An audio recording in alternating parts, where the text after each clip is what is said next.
আরে বন্ধু তুই আইছস? বন্ধুর বোনের বিয়ে আর আমি আসবো না? তুই এত বড় লোক হইয়া আমার গরিব বোনের বিয়েতে আইছস, আমি অনেক খুশি হয়েছি। আরে বন্ধু তুই কখনো ধরি গরিব ভয় নাকি রে? তুই আসলে অনেক বড় মনের মানুষ। আচ্ছা চল ভিতরে চল, দেখ সালমা কে আইছে।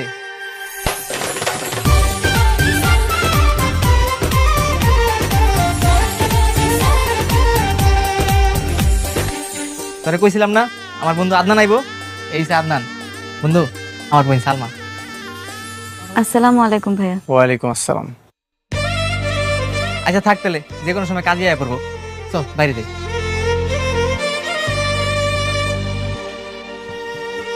তোর বোন মার্শাল্লাহ অনেক সুন্দর, একদম পরীর মতো দেখতে। যে ছেলেটা তোর বোনকে বিয়ে করবে তো ভাগ্যবান পুরুষ। যদি সুযোগ থাকতো তাহলে আমি একবার চান্স নিতাম। কি যে কস না, দোয়া কর সব যাতে ঠিকঠাক হয়ে যায়। কথা ছিল মোটরসাইকেল দিবেন, বিয়ের আগেই আমি মোটরসাইকেল চাই, নাইলে এই বিয়ে হইব না। বিশ্বাস করেন ভাইজান, আমি লোন উঠাইতেছি, এক সপ্তাহের মধ্যে লোনটা হয়ে গেলে আপনার মোটরসাইকেল আমি কিনে দেবো। রাখেন মিয়া আপনার এই সব বিশ্বাসের কথা, এই সব কথা বাদ দেন।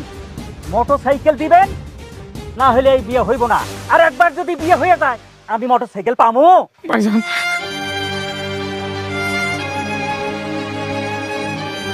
কিসের মোটরসাইকেল? কথা ছিল বিয়াতে পাত্রের একটা মোটরসাইকেল দেওয়া লাগবো।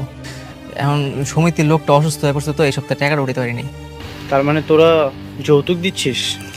কি করুম কম, ভালো পাত্র তো পাওয়া যায় না। যতই কান্নাকাটি করেন কোনো লাভ হইব না। হয় মোটরসাইকেল দিবেন, নাহলে টাকা দিবেন, তাহলে কিন্তু আমার ছেলে আমি ফেরত নিয়ে যাবো। এইরকম ফকিন্নি ঘরে আমি ছেলে বিয়ে দিমু না। ফকিন্নি তো আপনি।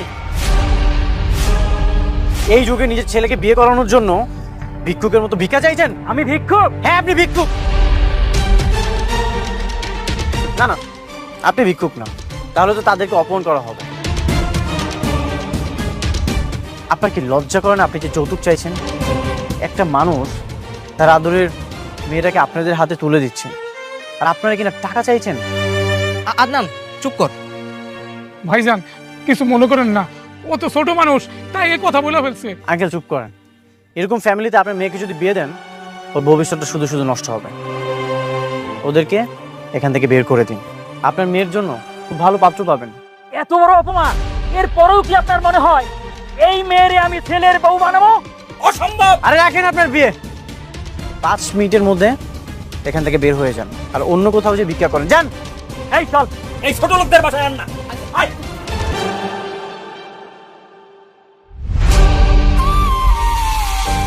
এটা কি হইলো? এইটা তুই কি করলি আদনান? তুই জানোস কত কষ্ট করে এই পাত্র ঠিক করছিলাম, আর তুই বিয়েটা ভাঙা দিলি। তুই আমাকে এত বড় ক্ষতি কেন করলি? আমি কোনো ক্ষতি করিনি, তোর বোনের বিয়ের জন্য অনেক ভালো পাত্র পাবে। পাত্র? আমার বোন এখন বিয়া করবো কে? কই পাবো পাত্র? মুখে কয় যতটা সহজ, বাস্তবতাটা কিন্তু অত সহজ না। তুই করবি আমার বোনের বিয়া?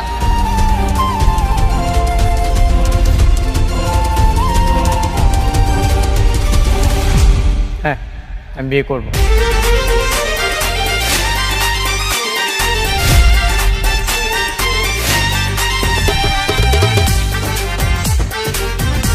তোর বোনকে যখন প্রথম দেখেছিলাম তখন আমার অনেক ভালো লেগেছিল। দেখ, জন্ম মৃত্যু বিয়ে সব কিছু তো আল্লাহর হাতে। তোর বোনকে হয়তো আমার ভাগ্যে লেখা ছিল। তুই এত কোটিপতি বাবার সন্তান, তুই আমার গরিব বোনে কেন বিয়া করবি? আমি তাকে ভালোবাসতে চাই, সারা জীবন একসাথে থাকতে চাই।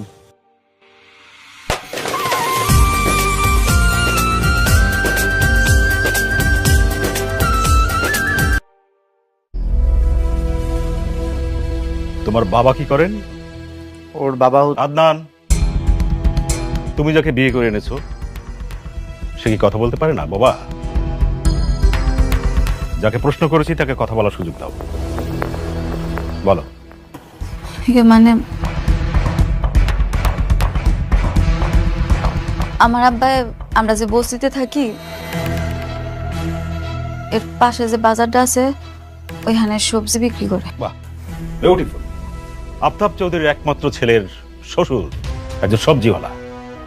কি জঘন্য, কি বিশ্রী একটা ঘটনা ঘটিয়েছে তোমার ছেলে। বাবা, তুমি কিন্তু আমার ওয়াইফের সামনে তার বাবাকে অপমান করছো, এটা কিন্তু একদমই ঠিক না। চুপ করো তুমি। লাখ লাখ টাকা খরচ করে তোমাকে লেখাপড়া শিখিয়েছি, অথচ নিজের আত্মসম্মানটুকু তুমি শিখতে পারোনি। কি বলতে চাও তুমি বাবা? একটা বস্তি সবজিওয়ালার মেয়ে এই বাড়ির পুত্রবধূ হতে পারে না। তুমি আজই ওকে ডিভোর্স দিবে এবং ওর সবজিওয়ালা বাবার কাছে ফিরিয়ে দিয়ে আসবে। অসম্ভব। আমি ওকে বিয়ে করেছি, মৃত্যুর আগ পর্যন্ত আমি ওর পাশে থাকবো। আদনান, তুমি ভুলে যেও না তুমি আফতাব চৌধুরীর একমাত্র সন্তান এবং তোমার বাবা এক কথার মানুষ, সেটা তুমি ভালো করেই জানো। আমিও তোমার মতো এক কথার মানুষ বাবা। তুমি যদি আমাদেরকে মেনে না নাও তাহলে বাসা ছেড়ে চলে যাবো। আদনান, তুই এসব কি বলছিস বাবা? ঠিক আছে, তুমি বেরিয়ে যাও। তোমার মতো সন্তান আমার দরকার নেই। যে সন্তান বাবার সম্মান রক্ষা করতে পারে না তার মতো সন্তান আমার দরকার নেই। যাও। চলে যাচ্ছি, তবে জেনে রাখো খুব সহজে কিন্তু এখানে আর ফিরবো না। যাও, তুমি চলে যাও। কোনোদিন যদি এই মেয়েকে তুমি ত্যাগ করতে পারো সেই দিন এই বাড়িতে ফিরবে, অন্যথায় ফেরার দরকার নেই। তাহলে তো আর কখনোই ফিরবো না। তোমরা ভালো থেকো, চলে যাচ্ছি। আদনান, যাসনি বাবা? আজ থেকে তোমার সকল সুযোগ সুবিধা এবং ব্যাংক অ্যাকাউন্ট আমি বন্ধ করে দেবো। তোমার যা ইচ্ছে তুমি তাই করো।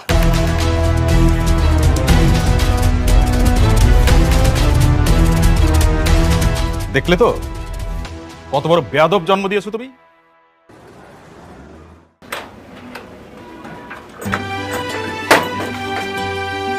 তোরা কিন্তু চাইলে আমগুলোকে থাকতে পারতি, আমি আর বাবাই তো থাকি শুধু। না মামুন, আমি সালমাকে বিয়ে করেছি, আমি ওকে আমার কাছেই রাখবো। কোনোভাবেই চাই না বিয়ের পরও সালমাকে কেউ কোনো ধরনের কথা শোনাতো। কে কি করবো? কেউ কিছু করবো না। আচ্ছা বাদ দে, আমরা এইখানেই থাকতে পারবো। দেখি যত দ্রুত সম্ভব একটা চাকরির ব্যবস্থা করতে হবে। চাকরিটা হয়ে গেলে তারপর একটা ভালো বাসা দেখে ভাড়া নিয়ে নিব। আচ্ছা ঠিক আছে, কোনো সমস্যা হলে জানিস কিন্তু। ভাইয়া, আব্বার দিকে খেয়াল রাখিস। আব্বা তো খালি কান্না করে। আব্বারে কইস কান্না না করতে। যদি কিছু লাগে তাহলে আমি তো এখানে আছি, এখানে আমার লগে দেখা করে যাবো। আচ্ছা ঠিক আছে, ঠিক আছে, আমি তাহলে যাই। নে, ভালো থাকিস, যাই।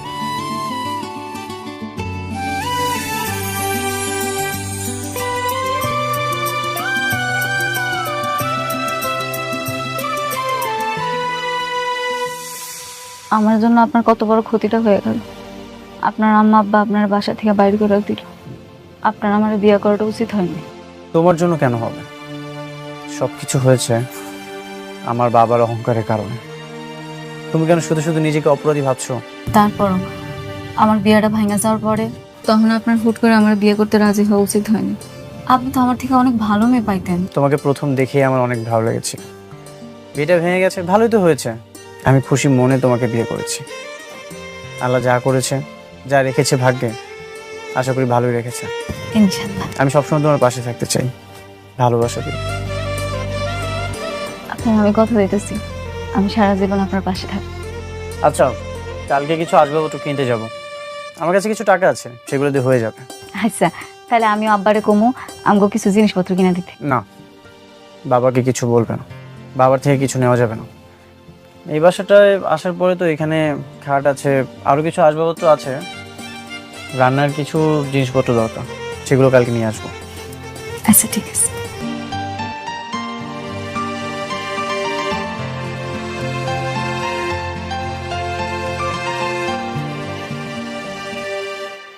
সালমা, এই সব কিছু নিয়েছি, আমার অনেক পছন্দ হয়েছে। আপনি কি পারবো? এত কিছু কেন নিছেন?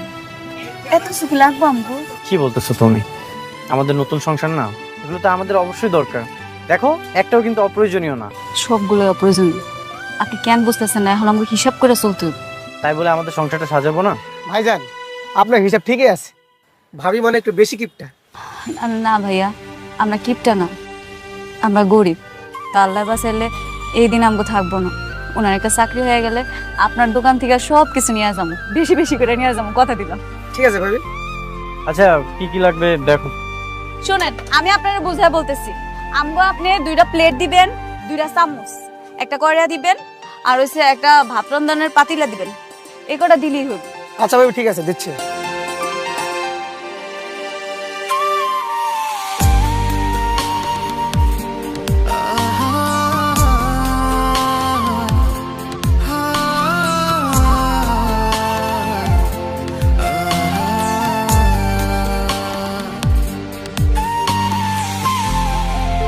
সালমা, এখন কি মনে হচ্ছে জানো, তোমাকে যদি আমি বিয়ে না করতাম তাহলে এত সুন্দর একটা জীবন আমি উপভোগ করতে পারতাম না। কেন? আপনি যে বড়লোক বাড়িতে ছিলেন ওখানে সুখে ছিলেন না বুঝি? ছিলাম। এই যে তুমি রান্না করছো, তোমার পাশে আমি বসে আছি, আমি কখনোই আমার বাবা মার এমন মুহূর্ত দেখিনি। আমার মা তো সংসার সামলানো নিয়ে ব্যস্ত, আর বাবা সকালে যায় রাত্রে আসে, উনি তো বিজনেস নিয়ে ব্যস্ত থাকে। শোনেন, আপনার একটা কথা বলি, জীবনে টাকা পয়সার মূল্য আছে। আপনার বাবা আপনার জন্য যা করছে আপনার ভবিষ্যতের কথা চিন্তা করে করছেন, কিন্তু আপনি কি করছেন? এটা কষ্ট দিয়ে একটা সবজিওয়ালি মায়েরে বিয়ে করে নিয়ে আসছেন। বাবার পক্ষ নিচ্ছ তো নাও, আমি কিছু মনে করছি না, কিন্তু আমার বাবা আমাদের বিয়েটা মেনে নিলেন না। কেন মেনে নেয়নি জানো? কারণ অহংকার। এই অহংকার একদিন আমি ধ্বংস করে দিব। আচ্ছা কইরেন, এখন জানি একটু তেলের বোতল নিয়ে আসেন। তেল আনতে মনে নাই, রানমুখী দিয়া। আচ্ছা।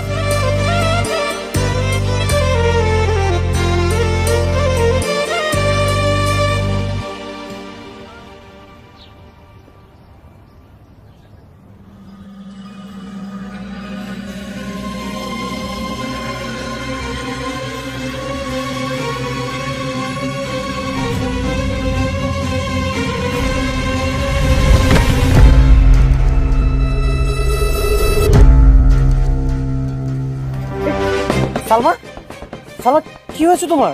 ঠিক আছে তুমি? আমার মাথা জানি কেমন ঘুরাইতেছে, বাম পাশে ব্যথা করতেছে মাথা। মাথা ঘুরাচ্ছে? বমি পাচ্ছে নাকি? হয় একটু একটু। গতকালকে তো বিয়ে করলাম, কি কোনো সুসংবাদ পাবো নাকি? আপনার কি মাথাটা ঠিক আছে? কি হইতেছে এসব? তোমার মাথা ঘোরাচ্ছে, বমি বমি ভাব হচ্ছে, এটা তো তেমন একটা ভালো লক্ষণ না। চলো, তোমাকে এখনই ডাক্তারের কাছে নিয়ে যেতে হবে। না, আমি ঠিক হয়ে যাবো। বলেছি না তোমাকে এখনই ডাক্তারের কাছে নিয়ে যেতে হবে, চলো তুমি। আচ্ছা ঠিক আছে, নিয়ে যাবেন। আগে রান্নাটা শেষ করি, আপনি আমার পাশে বসেন। যদি কিছু হয় আপনি আমার ধরে। আচ্ছা। বিয়ে হয়েছে কতদিন? গতকাল। গতকালকে বিয়ে হয়েছে আর আজকেই চলে আসছেন প্রেগন্যান্সি টেস্ট করতে? না মানে ওর খুব মাথা ঘুরছিল, বমি বমি ভাব হচ্ছিল, সেই জন্য এসেছি। এটা তো কোনোভাবেই সম্ভব না। আপা, কি বলে আপনার হাজবেন্ড এগুলো? ম্যাডাম, আপনি একটু টেস্টের রিপোর্টগুলো দেখেন না, সব কিছু ঠিকঠাক আছে কিনা। অনেক সময় বিয়ের আগে প্রেমিক প্রেমিকা শারীরিক সম্পর্ক করে বিয়ে করে, সেক্ষেত্রে বিয়ের পরে প্রেগনেন্ট হওয়ার একটা বিষয় থাকতে পারে। আপনারা কি প্রেম করে বিয়ে করেছেন? না না, ওর সাথে প্রথম দেখাতেই আমার বিয়েটা হয়েছে। এর আগে আমরা কেউ কাউকে চিনতাম না। তাহলে বাচ্চার কথা কেন আসতেছে? আচ্ছা আপা, আপনার কি বিয়ের আগে কারোর সাথে কোনো রিলেশন ছিল? আই মিন তার সাথে শারীরিক সম্পর্ক? এগুলো আপনি কি কইতেছেন? বিয়ের আগে তো আমি ছেলেগুলোকে ঠিক মতো কথাই কইতাম না, আর শারীরিক সম্পর্ক তো অনেক দূরের কথা। ম্যাডাম, এই যে রিপোর্ট। আচ্ছা, ইউরিন টেস্টের রিপোর্ট চলে আসছে, আমি একটু চেক করে দেখি। হ্যাঁ, তুমি কোনো চিন্তা করো না, ভালো কিছু হবে। তারপরে একটু টেনশন লাগতেছে। আপনি প্রেগনেন্ট না, সব কিছু স্বাভাবিক আছে, কোনো সমস্যা নাই। আর বাচ্চা পেটে আসা এত সহজ না। কিন্তু ওর তো খুব মাথা ঘোরাচ্ছিল, বমি বমি ভাব হচ্ছিল, তাহলে এগুলো কিসের লক্ষণ? অনেক সময় বিভিন্ন কারণে এটা হতে পারে। আর আমি দুটো টেস্ট আরও লিখে দিচ্ছি, আপনি কালকে টেস্টের রিপোর্ট আমাকে অবশ্যই দেখাই যাবে, ঠিক আছে? ঠিক আছে, ধন্যবাদ।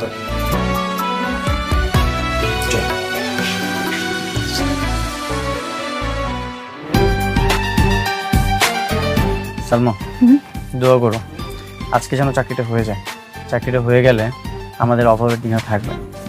ইনশাল্লাহ, আমার মন বলতেছে তোমার চাকরিটা হয়ে যাবে। ও, আজকে তো ডাক্তারের কাছে যাওয়ার কথা, তাই না?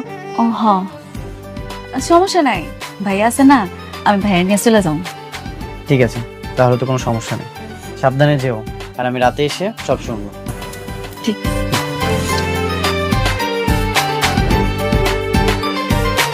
আসি।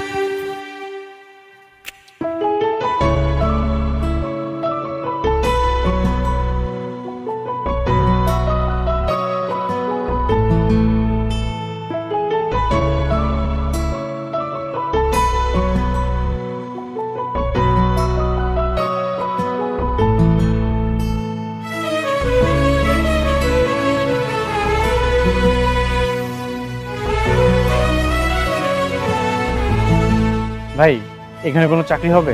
না ভাই, এখানে কোনো চাকরি হবে না।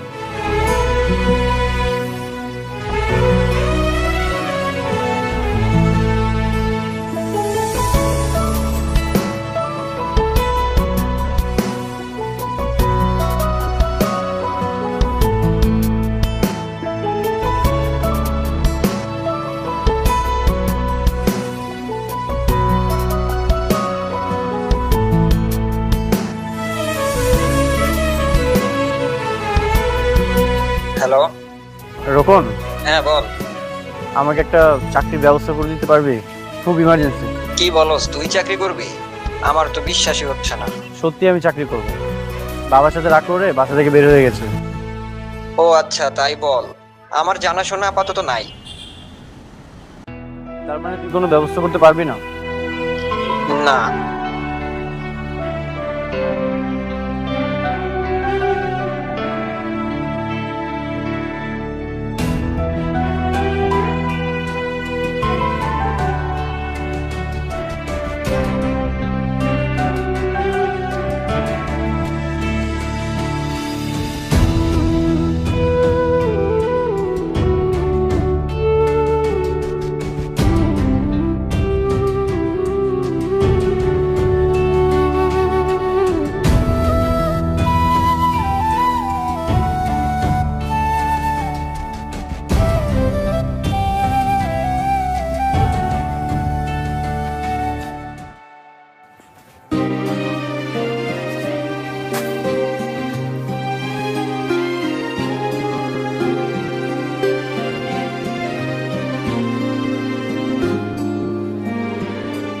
কি ব্যাপার, তোমার এমন দেখাইতেছে কেন? তোমার কি মন খারাপ? ইন্টারভিউ ভালো হয় নাই? ভাইয়ার নাম্বার দিয়ে কিন্তু ফোন দিছিলাম, ফোন তো রিসিভ করো নাই। তখন টের পাইনি।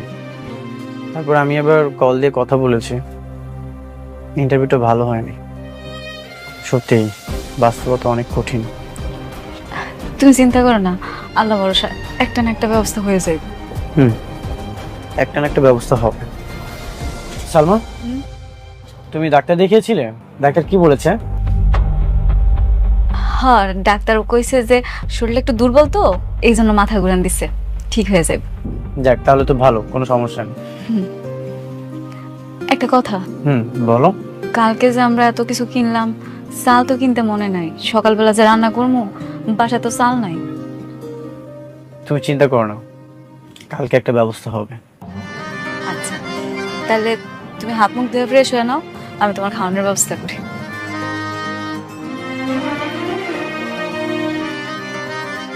যেভাবেই হোক একটা চাকরির ব্যবস্থা করতে হবে।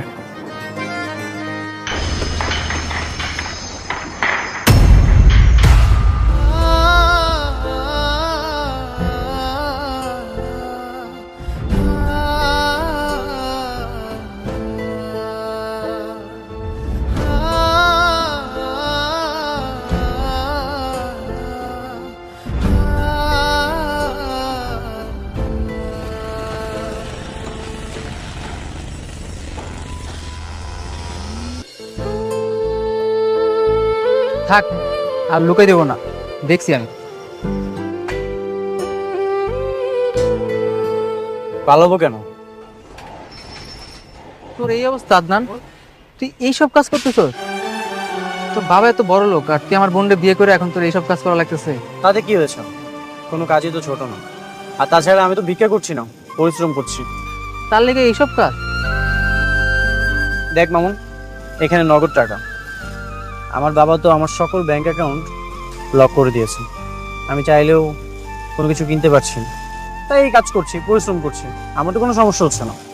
আমার না অনেক খারাপ লাগতেছে তোর এরকম দেখা, আমি আসলে মানতে পারতেছি না। আচ্ছা, আমার কাজটা প্রায় শেষের দিকে, তুই একটু দাঁড়া, আমি কাজটা শেষ করে আসছি।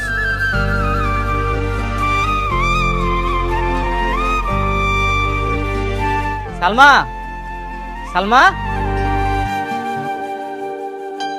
আরে ভাইয়া, দুই বন্ধু দেখে এক লগে, ভালো হয়েছে। ভাইয়া ভিতরে আয়, খাওয়ার ব্যবস্থা করি।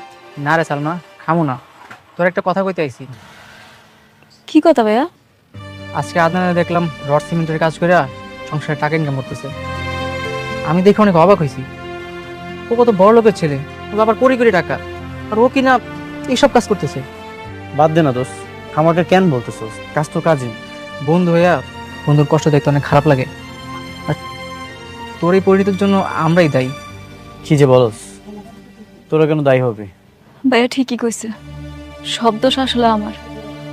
আপনি একটা কাজ করেন না, আপনি আমার ডিভোর্স দিয়ে আপনার আম্মা আব্বার কাছে চলে যান, গিয়া কইবেন আপনি আমার ডিভোর্স দিয়েছেন, দেখবেন ওনারা আপনারা ঠিক মাইনা নিব। সালমা, আর কখনোই কথাটা মুখে নিবে না। আমরা মৃত্যুর আগ পর্যন্ত একসাথে থাকবো, যা কষ্ট করা দরকার সবকিছু করবো। আপনি কেন বুঝতেছেন না? এখানে থাকলে আপনার জীবনটা শেষ হয়ে যাবে। হোক শেষ, তাতে কোনো সমস্যা নেই। আমরা বাঁচতে হলে একসাথে বাঁচবো, আর মরতে হলেও একসাথে। তুমি আর আমি চলি মেঘের পালকি চড়ে, গল্পেরা সব ডানা মেলে রঙিন এই শহরে। হাজার বছর কাটুক না হয় এভাবে হাত ধরে, ভালোবাসা অমর থাকুক হৃদয় গহীনে। একটুখানি থেকো পাশে, মন যে তোমায় ভালোবাসে। ভাই, শাড়িটা লাস্ট কত টাকা রাখতে পারবেন? যদি আমাদের বাজেটের মধ্যে হয় তাহলে নিব। ভাই এটা লাস্ট 4,500 টাকা রাখা যাবে। সালমা, আমার কাছে 500 টাকা আছে। এই শাড়িটার দাম তো অনেক বেশি, তুমি একটা কাজ করো, 300-400 টাকার মধ্যে একটা শাড়ি নাও। না থাক, নেওয়া লাগবো না, সমস্যা নাই তো। তোমার কাছে যখন টাকা হইব তখন তুমি কিনা দিও। না না, মার্কেটে যেহেতু এসেছি কিছু না কিছু তো নিয়ে যেতেই হবে। 200-300 টাকার মধ্যে শাড়ি নাও, কম দামের মধ্যে। আরে না, আমরা এমন পড়া হয় না, নিয়ে এমনি ফালা রাখি ঘরের মধ্যে। কি দরকার শুধু শুধু টাকা নষ্ট কর। ঠিক আছে, তাহলে চল। কি হলো ভাইয়া, নেবেন না? আসলে আমাদের বাজেটের মধ্যে হচ্ছে না তো, অন্য এক সময় এসে নেব।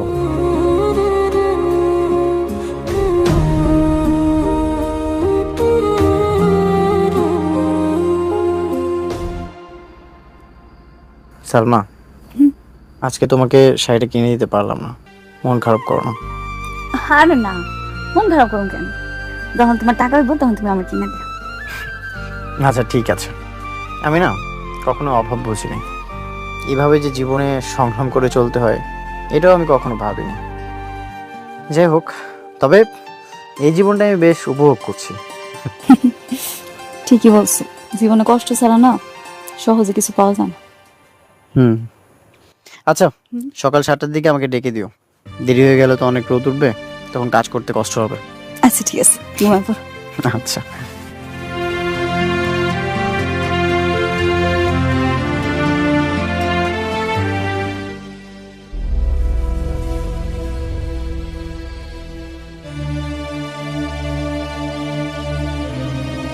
কেমন আছো মারিয়া? ভালো, কিন্তু কে আপনি? তুমি আমাকে চিনবা না, কিন্তু আমি তোমাকে খুব ভালো করেই চিনি। আপনার আসল পরিচয়টা দেন তো, কে আপনি? আমার আসল পরিচয় জানার আগে দেখো তো এই শাড়িটা চিনো কিনা। এটা তো ওই যে ওই শাড়িটা যেটা আমরা পছন্দ করছিলাম না? একদম ঠিক ধরছো, এটা তোমার পছন্দের শাড়ি, আর আমি তোমার জন্য আনছি। আপনি আমার জন্য আনছেন মানে? কে আপনি? আমি নোমান, অনেক আগে থেকেই তোমাকে পছন্দ করি, বাট তোমাকে বলা হয় নাই। এরপর একটা জরুরি কাজে ঢাকার বাইরে গেছিলাম, এসে শুনি তোমার বিয়ে হয়ে গেছে। কি কইতাছেন এসব? আপনারা তো এই এলাকায় আগে দেখছি বললে আমার মনে হয় না। আপনি আমারে কেমনে চিনেন? আরে ওইসব অনেক কথা, পুরাতন কথা বলে এখন লাভ নেই। তুমি এখন শাড়িটা নিলে আমি অনেক খুশি হব। না, আপনি দিলে আমি নিমু কেন? বন্ধু ভেবে, ভালোবাসার মানুষ তো হতে পারি নাই, বন্ধু তো হতে পারি, তাই না? কিন্তু প্লিজ মারিয়া, কোনো কিন্তু না, তুমি নিলে আমি খুব খুশি হব।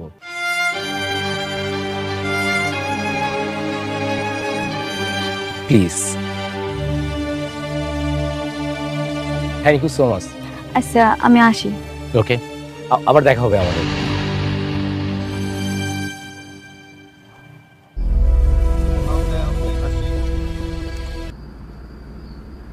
দেখো তো এই শাড়িটা আমারে কেমন দেখাইবো, মানাইবো না আমারে? এটা তো দোকানের শাড়ি, এটা তুমি কোথায় পেয়েছো? নিশ্চয়ই বাবা থেকে টাকা নিয়েছো, তাই না? না না, আব্বাই দেয় নাই। আর আব্বা এত টাকা কই পাইবো? এই শাড়িটা আমি গিফট পাইছি। গিফট করেছে কে? আমি চিনি না। হ্যাঁ নাকি আমার অনেক আগে থেকেই চিনে, আমার নাকি পছন্দ করে। আজকে হঠাৎ করে রাস্তায় দেখা হইলো, তারপর আমার শাড়িটা ধরে দিচ্ছে। বাইরে একটা অপরিচিত মানুষের কাছ থেকে তুমি শাড়ি গিফট নিয়েছো? সে তোমাকে পছন্দ করে তাই? হানিসি কেন কি হয়েছে? কি হয়েছে মানে? তুমি কি ভুলে গেছো তোমার হাজবেন্ড আছে, তোমার সংসার আছে? জানি তো। তুমি কি রাগ করছো? রাগ করবো না তো কি করবো? নিজের হাজবেন্ড থাকতে তুমি অন্য একটা ছেলে থেকে গিফট নিয়েছো। আচ্ছা আমি ইনকাম কম করি তাই? আশ্চর্য, তুমি আমার সাথে রাগ দেখাইতেছো কেন? এমনি চিৎকার করতেছো কেন? আমার ভুলটা কোন জায়গায়? জিনিসটা তো আমার পছন্দ হয়েছে, আর সে যখন দিছে আমি না করি কেমনে? তুমি কও। না করবে কিভাবে মানে? তুমি কালকে যেই শাড়িটা দিয়ে আসবে। আমি তো নিয়ে আনিছি শাড়িটা। গিফটের জিনিস মানুষ ফেরত দেয় কেমনে? যেভাবে নিয়েছো ঠিক সেভাবে দিয়ে আসবে। আমি কিছু জানি না, কিচ্ছু শুনতে চাই না। দেব না ফেরত, দেখি তুমি কি করতে পারো। তোমার এখানে একটা ময়লা পড়ছে, দেখি। আরে না না, দেখি না।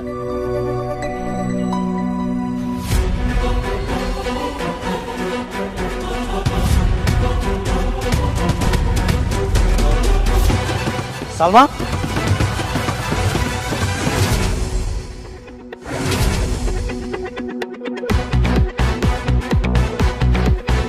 ও তোমাকে শাড়িটা গিফট করেছিল? শাড়িটা কি ফেরত দিতে এসেছো? না, এমনি দেখা করতে আসছি ওনার সাথে। দেখা করতে আসো মানে?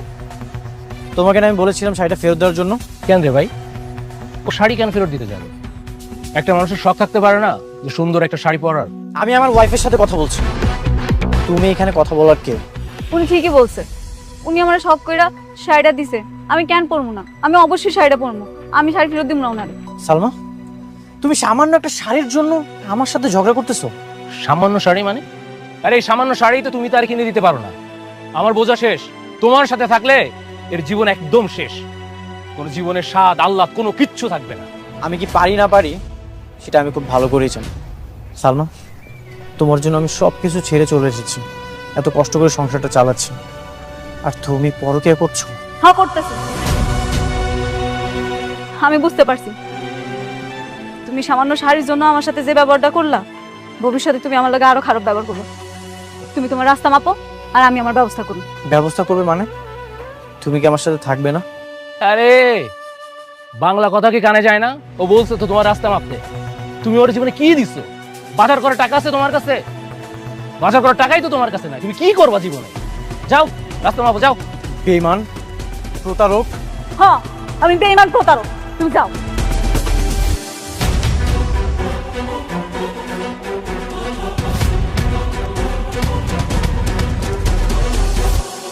আমি আগেই জানতাম এই ছোট লোকগুলো ভীষণ লোভী হয়। ওরা যখন দেখেছে যে তুমি বড় লোকের ছেলে, তখন তোমাকে ভুলিয়ে বালিয়ে লোভ দেখিয়ে বিয়ে করেছে। আবার যখন দেখেছে তোমাকে বাড়ি থেকে বের করে দেওয়া হয়েছে, তখন তোমার হাত ছেড়ে অন্যের হাত ধরে চলে গেছে। আমি ভুল করেছি বাবা, সরি। ডোন্ট ওয়ারি মাই সান, তুমি দ্রুত আমার অফিসে জয়েন করো, কাজের মধ্যে ঢুকে পড়ো। কিছুদিন সময় লাগবে, আমার মানসিক অবস্থা ভালো না। ঠিক আছে, কিন্তু বেশি সময় নিও না।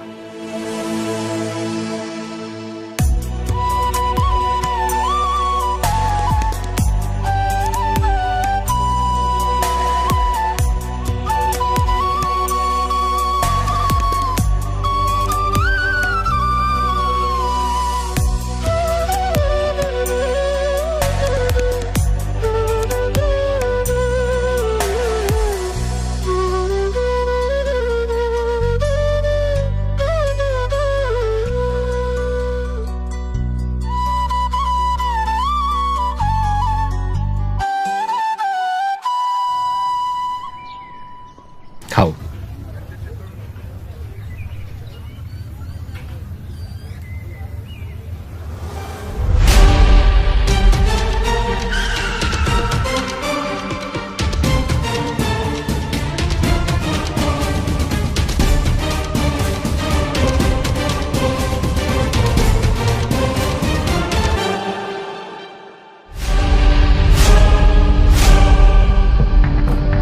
কি রে ক্যারেক্টারলেস? তোর তাহলে এমনই রূপ, মেয়ে পটিয়ে প্রেম করা? মানে কি বলতেছেন আপনি? সেটা এই ক্যারেক্টারলেসটাকেই জিজ্ঞাসা করো। আর কত মানুষের সংসার ধ্বংস করবি তুই? আপনি আমার সাথে ভদ্রভাবে কথা বলবেন। তুই কি ভালো ব্যবহার পাওয়ার যোগ্য? আমার সাজানো গোছানো সংসারটা তুই ধ্বংস করে দিয়েছিস। তোকে তো আমি ভাইয়া ছাড়ুন। শুনুন, ওর কোনো দোষ নেই, সব দোষ সালমার। সালমাই মিথ্যা অভিনয় করতে বসে, আর সালমা আমার বান্ধবী। মানে?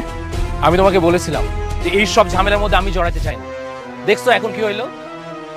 ভাইয়া, সালমা একটা কঠিন রোগে ভুগতেছে, ওর ব্রেন ক্যান্সার। আপনি ওকে ভালোবাসেন তাই ও সরাসরি কিছু বলতে পারেনি। আপনি যাতে ওকে ভুল বুঝে চলে যান, এর জন্য এই অভিনয়টা করা। ভাইয়া, আপনার স্ত্রী আপনাকে ঠকায় নাই, সে ভাগ্যের কাছে পরাজিত হয়ে আপনার সাথে এটা করছে। তার মানে সালমা ভাগ্যের কাছে পরাজিত হয়ে এতদিন মিথ্যা অভিনয় করেছে?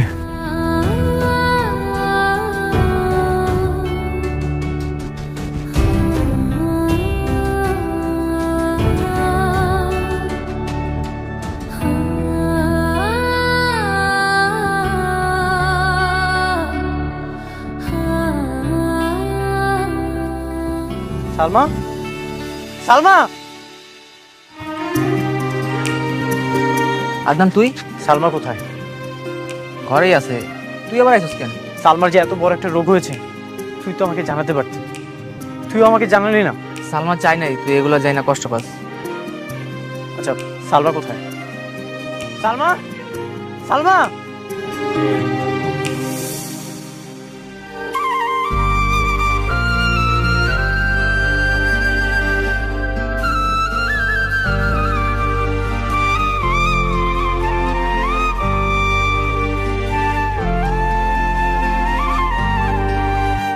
কেন এমনটা করলে?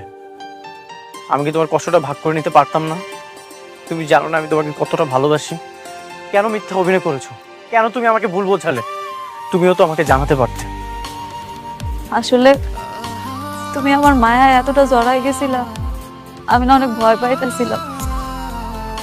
তুমি যদি জানতে পারতো আমার একটা কিছু হয়ে যাইব, তখন তুমি সহ্য করতে পারতাম। তাই বলে সব কষ্ট নিজে বুকে চেপে ধরে রেখে আমাকে তুমি দূরে সরিয়ে দিবে? আমি আর বাঁচুম কয়দিন গো? মায়া ভাড়া লাভ আছে? দেখো, তোমার কষ্ট দিয়ে আমি কিন্তু সুখে নাই। বিশ্বাস করো, তোমার সাথে অভিনয় করার পর থেকে আমি অনেক কষ্ট পাইছি।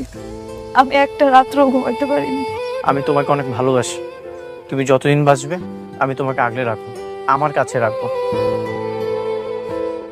কথা দাও, তুমি আমার সাথে সবসময় থাকবে। কথা দিলাম, যে কয়দিন বাঁচি তোমার সাথে বাঁচবো। মরতে হলো তোমার বুকে। আসসালামু আলাইকুম, কেমন আছেন? আশা করি সকলেই ভালো আছেন। তো আমি আজকে আবার চলে আসলাম একটা নতুন ভিডিও নিয়ে। তো আমি এখন আমার অফিস থেকে একটু নিচে যাব, আমার বিল্ডিংটা দেখাইতে আপনাদের। আমি অফিসের বিল্ডিংয়ের তাও উঠানোর মতন জায়গা আছে, স্পেস আছে, সেটা গেটটা খুললাম। ঠিক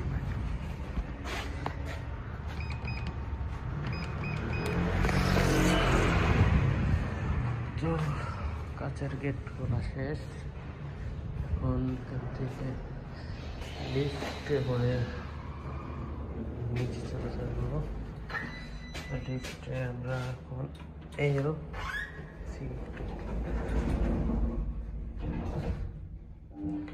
তো এখন নিচে যাব। নিচে যাওয়ার পরে আমরা অপেক্ষা করি।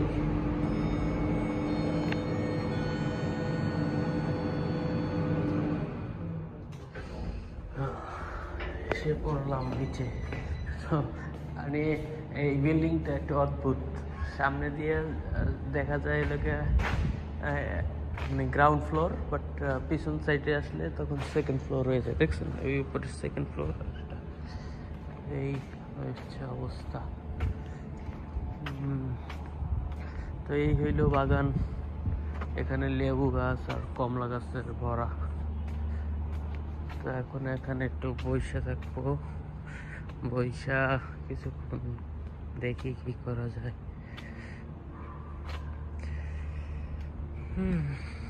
জায়গাটা সুন্দর, গাছপালা ঘেরা, সম্পূর্ণ জায়গায় গাছ আর গাছ। এই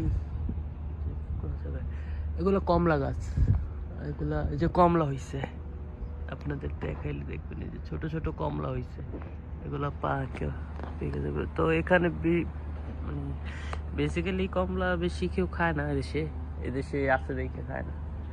আর এই যে লেবু গাছে লেবু হইছে, পর্যাপ্ত পরিমাণে লেবু হইছে, লেবু আর কমলাও হইছে। কমলায় যে গাছে ভরা কিন্তু ঠিক আছে। এই যে এখানে প্রায় সবগুলা গাছ কমলা গাছ, এই একটা কমলা গাছ, তারপরে এই যে এগুলা কমলা গাছ, ছোট ছোট কমলাগুলো আছে না সেগুলা। তো আমি অবশ্য খাই নাই, আমাকে দিছিল, চাইলেই গাছ থেকে পেরে খাওয়া ব্যাপারটা একটু আনইজি লাগে, শরম লাগে। যে অবশ্য তারাই বলে তারা খায়, দিয়ে দেয়, বাট শত হইলেও নিজের কাছে ভালো লাগে না। এই তো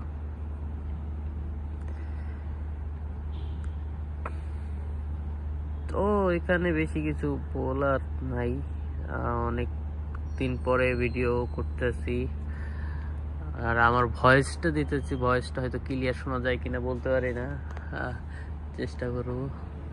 তো এখন চিন্তা আছে আরো কন্টেন্ট ক্রিয়েশনের দিকে একটু ফোকাস দেওয়ার, তাই একটা মাইক্রোফোন কিনবো। আমার কাছে একটা ছিল বাট সেটা অ্যান্ড্রয়েডের জন্য, তো টাইপ সি, ওটা এখন আর ইউজ করতে পারতেছি আমি আইফোনে। তো আইফোনের জন্য এখন আলাদা একটা কিনতে হবে, আর আইফোন না আর কি, ভালো একটা কিনবো যেটা আইফোন আর অ্যান্ড্রয়েড দুইটাতেই চলে যায়। কারণ ভবিষ্যতে হয়তো আমি অ্যান্ড্রয়েডে ট্রান্সফার হইতে পারি, আমি স্যামসাং এর দিকে শিফট হতে পারি। এটা এবারকার পরে S26 আলট্রা পছন্দ হয়েছে, সেটার দিকে ফোকাস আছে, সেটা কি নিতে পারি। তাই সব মিলিয়ে আমি কন্টেন্ট ক্রিয়েশনের দিকে ফোকাস দিতে চাইতেছি। আর তাই আপনাদের সাপোর্ট লাগবে, আপনারা আমার পাশে থাকেন সাপোর্ট দিয়ে। এই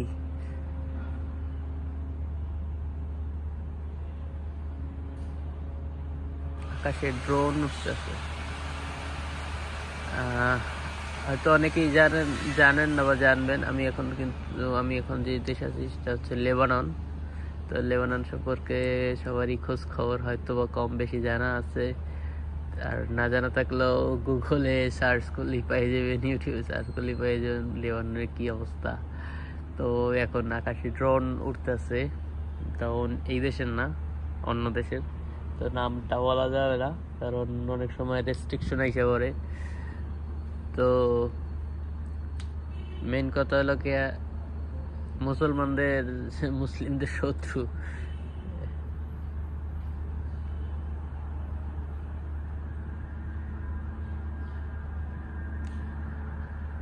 তো ওদের ড্রোন উঠতেছে আকাশে, তো এই দেশে কিছু করার নেই। আরে তো দেখেন গ্রিন আর গ্রিন, সত্যি জায়গাটা সুন্দরই লাগে। বাতাস আছে এখন, বাতাসটা পুরো চারো সাইডে বিল্ডিং, মাঝখানে তো এখানে বসে একটু বসে হাঁটা চলা করে। ও এখানে বসলে মনটা সত্যি ফ্রেশ হয়ে যায় অনেক।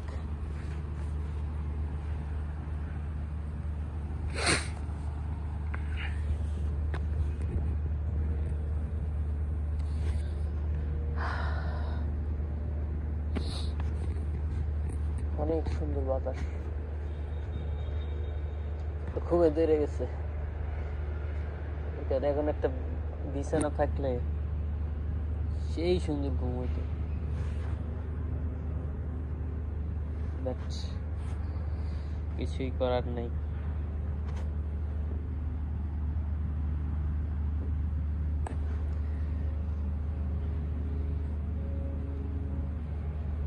তো এমনি ভিডিওটা করা।